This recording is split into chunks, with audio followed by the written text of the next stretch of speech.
Ayun, so magandang araw po sa inyong lahat sa mga nanonood po ng video ito. So sa video pong ito, ipapakita ko lamang po yung speed test ng ating ZTE F50 Pro na pocket wifi gamit ang GOMO SIM. So yung gamit po natin na SIM card dito is GOMO, and yung promo po natin na nakasubscribe is yung only data nila na 30 days. So ito po yung pocket wifi natin. So ayan po, ZTE F50 Pro. May casing po siya and nakasaksak na po, powered on na with GOMO SIM. So itatabi ko muna po ito and ipapakita ko po sa inyo yung sa cellphone, yung ating GOMO app.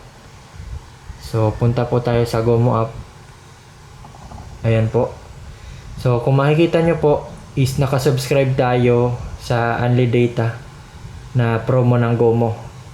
And meron naman po tayong natitirang no expiry data, no 8.49 gigabytes. Ayan po. So ngayon Only Data po yung promo natin na nakasubscribe tayo ngayon. So ipapakita ko muna po yung dashboard ng ZTE F50 Pro natin. So ayan, i-access muna po natin yung website nya. So type lang po natin yung IP ng ating packet wifi. So ayan po yung login page ng F50 Pro. So login lang po tayo gamit ang password natin.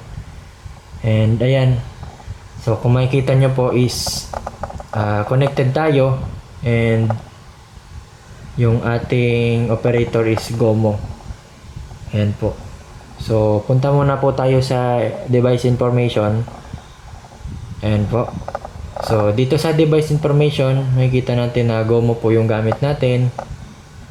And then yung negotiated speed is 1 gigabit and uplink is 500. Naka 5G po yung network. And ayan po yung cell tower na na-connect. Diyan po tayo na-connect sa cell tower na yan. So ang gamit po natin is band 3. So 1800 MHz. So ayan po yung signal status natin with signal strength of -77, 30 dB na signal to noise ratio, very good. And -99 na RSRP. Ayan po. So yan po yung status ng ating GOMO SIM sa ZTE F50 Pro. So ngayon po, ipunta na tayo sa speed test. And titingnan po natin yung speed nya. So go lang po natin.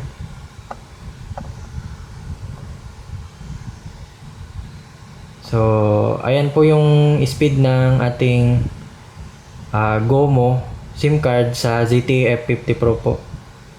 So sa upload mga 200 download po pala. And sa upload po mga 18 Mbps. So yung location ko po is nandito po ako sa Quezon City. And medyo kulog po yung lugar ko. Malayo po ako sa bintana. So nasa loob ng kwarto. So yan po yung test, 211 tapos 18 Mbps. So i-try po natin ulit. Ayan, so second na try. So ayan, pumapalo po siya ng 150 Mbps. So yung promo po natin sa GOMO na nakasubscribe tayo is yung only data for 30 days po na may speed cap na limit na 10 Mbps.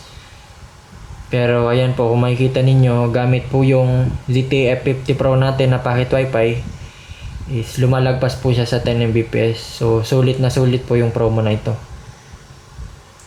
So ayan po, 169 tapos 20 Mbps po. So balik tayo dun sa ating GOMO app. And tingnan po natin kung nabawasan yung ating no expiry. Ayan, so only data.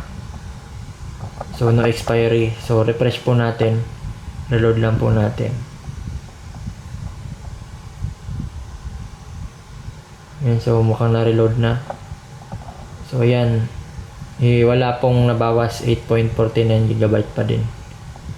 So hanggang dito na lang po yung video. So hopefully may na-share po ako sa inyo and naipakita ko sa inyo yung GoMo SIM at yung capability ng ating pocket wifi na ZTE F50 Pro.